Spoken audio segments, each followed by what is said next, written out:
When you live in a quiet town, you expect neighbors to treat each other with respect. Unfortunately, that's not always the case. For me, that neighbor was the HOA president. Let's just call her Karen.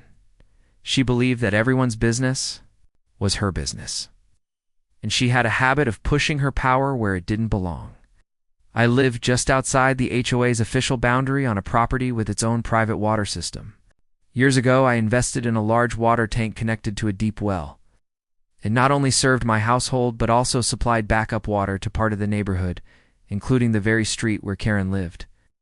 This arrangement had been in place long before she ever moved in, and most neighbors appreciated it.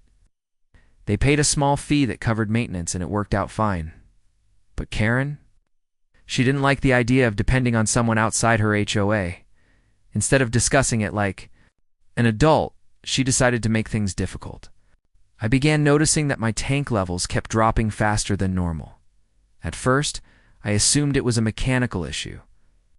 But one night, I checked the security cameras I'd recently installed and saw something unbelievable. Karen was sneaking over, opening the access valve and draining water directly out of my system.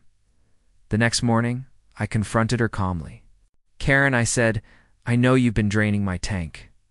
"Why?" We crossed our arms and replied, "You don't own water. This neighborhood should control it, not you." I couldn't believe the arrogance. Instead of arguing, I decided to let her actions speak for themselves. Quietly, I shut off her street's connection to my tank. Within 2 days, her faucets were dry, her sprinklers wouldn't run, and suddenly, she was the one knocking on my door. "Why don't I have water?" she demanded. I looked her in the eye and said, "Because the system you've been tampering with is the same one that keeps your house running.